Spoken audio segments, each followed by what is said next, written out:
पर swimming pool आपके सामने है, वो सुंदर स्विमिंग पूल बन करके तैयार हुआ है। अकेला ये स्विमिंग पूल और ये कैफेटेरिया वगैरह, ये 7 करोड़ का ये पूरा प्रोजेक्ट है। पूरे अगर इसके टोटल प्रोजेक्ट की बात करें, जिसमें कल्पना चावला पार्क और नहर के साइड के सौंदर्यीकरण, ये कुल 19 करोड़ का ये प्रोजेक्ट था। लेकिन इसमें से ये बन करके तैयार हुआ है, जिसके ऊपर 7 करोड़ रुपए लगे हैं।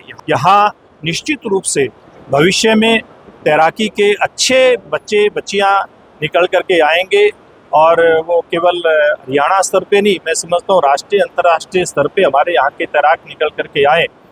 आज का जो ये एक बहुत बड़ा सुंदर प्लेस जो आपने बनाया, जो आपका ड्रीम था, वो सपना पूरा, इसके बारे में आम जन को आप क्या कहना चाहेंगे? देखिए, टोहाना में जब पहली बार यानी कि भारतीय जनता पार्टी की सरकार बनी हरियाणा प्रदेश में, मुझे टोहाना के लोगों ने आशीर्वाद देकर के विधायक बनाया था। उस समय मेरा सपना था कि लाला कंवर सेन गुप्ता जी हमें बहुत बड़ा एक तोहफा दे करके गए हैं, बहुत बड़ी सौगात दे करके गए हैं टोहाना ही नहीं, पूरे हरियाणा वासियों को, कि भाखड़ा का जो पानी है वो हरियाणा प्रदेश के अंदर है। और हमारे लिए उससे बड़ी सौभाग्य की बात है कि इसका बड़ा जो पहला जो हेड वर्क्स कहते हैं, भाखड़ा के अगर उधर की बात करें, ऊपर की बात करें तो टेल इसको कहा जाता है, लेकिन हम इसको भाखड़ा हेड, बलियाड़ा हेड भी इसको बोलते हैं। तो ये सौगात लाला कंवर सेन गुप्ता जी दे करके गए थे, इसका कुछ सदुपयोग होना चाहिए। तो उस समय कुछ साथियों से सलाह करके मैंने एक प्रोजेक्ट के बारे में सोचा था, जिसमें स्विमिंग पूल है, यहाँ पर कैफेटेरिया है, यहाँ पर एक बड़े रेस्ट हाउस की भी उसमें एक योजना थी, नहर के साथ साथ सौंदर्यीकरण की बात थी। इसमें एक अलग से हर्बल पार्क हमने उस समय बनवाया था। 2014 में सरकार आते ही 25 दिसंबर अटल जी के जन्मदिन पर 2014 में उसका हमने शुरुआत कर दी थी। वो बन करके बहुत पहले से तैयार हो गया है। उसके आगे कल्पना चावला पार्क भी अभी सौंदर्यीकरण करवाया था, उसमें अच्छे उसमें फुहारे वगैरह लगवाए थे, म्यूजिकल फाउंटेन उसमें लगे थे, और बच्चों के खेलने के लिए छोटा सा स्विमिंग पूल टाइप उसमें भी बनवाया था। तो वो सुंदर प्रोजेक्ट ये बनकर के तैयार हुआ था।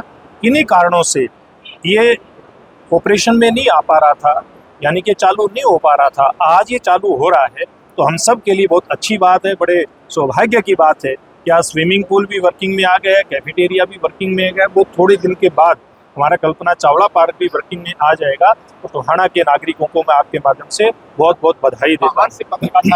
जैसे आपने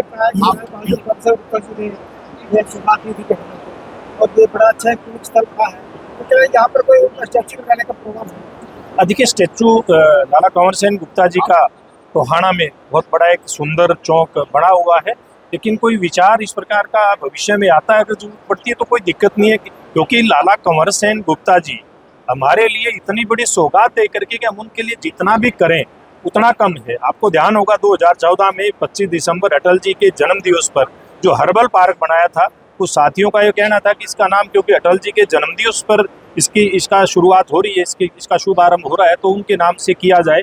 लेकिन क्योंकि दोनों नहरों के बीच में है, इसलिए उस पार्क का नाम भी, हर्बल पार्क का नाम भी हमने लाला कंवर सेन गुप्ता पार्क रखने का काम किया था। तो भविष्य में इस प्रकार की बात होगी, हमें कहीं कोई दिक्कत नहीं है। सुरेंद्र जी को बोटिंग का ट्रायल लिया गया था, लेकिन वो ट्रायल में क्योंकि इसकी नहर की जो चौड़ाई है वो पर्याप्त नहीं है, इसलिए वो ट्रायल में ये बात पाई नहीं गई कि यहाँ सुरक्षा की दृष्टि से बोट चलाना कोई ठीक है, क्योंकि बोट को चलाना और बोट को वापस घुमाना, इसके लिए पूरा स्थान चाहिए, वो स्थान नहीं मिला था, इसलिए वो प्रोजेक्ट हम अभी पूरा उसको कर नहीं पा रहे। बिजली बनाने के लिए प्रोजेक्ट शुरू किया तो उसको देखिए, वो भी निश्चित रूप से, क्योंकि ये BBMB जो है ये एक प्रदेश का वो नहीं है, प्रोजेक्ट नहीं है, इसमें कई प्रदेश इन्वॉल्व है। बिजली बनाना यहाँ पर उचित था, वाइबल था, लेकिन जो परमिशन है उसमें पंजाब भी इन्वॉल्व है। आप समझते हो पंजाब और हरियाणा के रिलेशन किस प्रकार से, वहाँ आम आदमी पार्टी की सरकार के चलते तो हमें परमिशन नहीं मिल पाई थी उधर से, इसलिए वो प्रोजेक्ट रह गया था। वरना यहाँ पर हमने एक फ्लोटिंग पावर जनरेशन का एक प्लांट यहाँ लगाने का विचार कर लिया था, उसका ट्रायल भी हुआ था, और खुद हरियाणा के मुख्यमंत्री उस समय के मनोहर लाल जी उस ट्रायल को देख करके गए थे। वो पूरी तरह से वाइबल था, लेकिन कई बार जो इस प्रकार का प्रशासनिक अड़चने होती है उसके कारण से प्रोजेक्ट सिरे नहीं चल पाए। पंजाब के अंदर बीजेपी सरकार आने वाली है, तो क्या माने कि सब प्रोजेक्ट दोबारा शुरू होगा? देखिए, जब इस प्रकार की बातें आएंगी भविष्य में निश्चित रूप से इन पर विचार किया जाएगा कि जो इंटर स्टेट मैटर्स इस प्रकार के हैं, यानी कि अंतर्राज्यीय जो भी मामले हैं जो लटके हुए हैं हरियाणा पंजाब के, उनके ऊपर विचार किया जाए भविष्य में। जब बाहर से समय आएगा सुरेंद्र जी आइए, उनसे बात करते हैं। का प्रोजेक्ट है और दूसरा जैसे टूरिज्म को यहाँ बढ़ावा मिलेगा, उसके साथ साथ भविष्य में स्पोर्ट्स एक्टिविटी यहाँ हो, उसके लिए कोई काम किया जाएगा। देखिए, निश्चित रूप से इस प्रोजेक्ट की बात करें तो ये अकेला ये स्विमिंग पूल और ये कैफेटेरिया वगैरह, ये 7 करोड़ का ये पूरा प्रोजेक्ट है। पूरे अगर इसके टोटल प्रोजेक्ट की बात करें जिसमें कल्पना चावला पार्क और नहर के साइड के सौंदर्यीकरण, ये कुल 19 करोड़ का ये प्रोजेक्ट था, लेकिन इसमें से ये बन करके तैयार हुआ है जिसके ऊपर 7 करोड़ रुपए लगे हैं। यहाँ पर स्विमिंग पूल आपके सामने है, वो सुंदर स्विमिंग पूल बन करके तैयार हुआ है।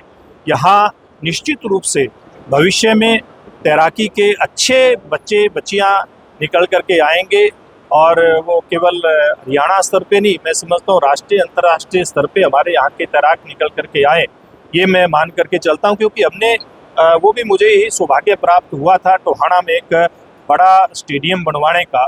उस स्टेडियम में सिंथेटिक ट्रैक लगा हुआ है, पूरी तरह से एथलेटिक्स की सभी प्रैक्टिसेस वहाँ होती हैं। वो टोहाना के परले दिशा में दमकोरा गांव के पास पड़ता है।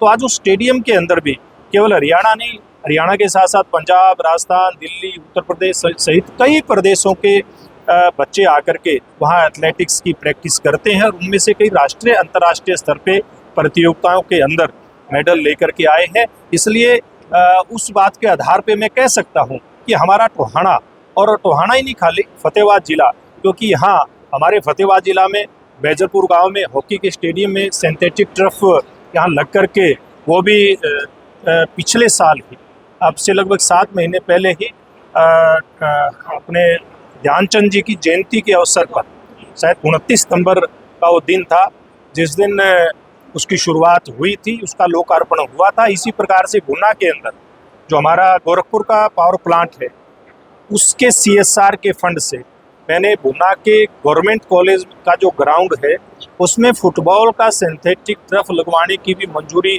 दिलवा दी है। शिक्षा विभाग ने भी मंजूरी दे दी है, CSR फंड की भी मंजूरी आ चुकी है। तो यानी कि यहाँ पर एथलेटिक्स का भी सिंथेटिक ट्रैक है, हॉकी का भी हमारे ज़िले में सिंथेटिक ट्रैक है, यहाँ पर फुटबॉल का भी सिंथेटिक टर्फ हो जाएगा और इसी प्रकार से स्विमिंग पूल हो जाएगा। यानी कि फतेहाबाद जिला में सब तरह की खेल की गतिविधियाँ हो, एक बड़ा स्पोर्ट्स हब, बड़ा खेल का एक ऐसा हब बन जाएगा जिसकी मैं बहुत मुझे उम्मीद है और भविष्य में अच्छे खिलाड़ी यहाँ से तैयार होकर के देश की सेवा करने के लिए तैयार रहेंगे।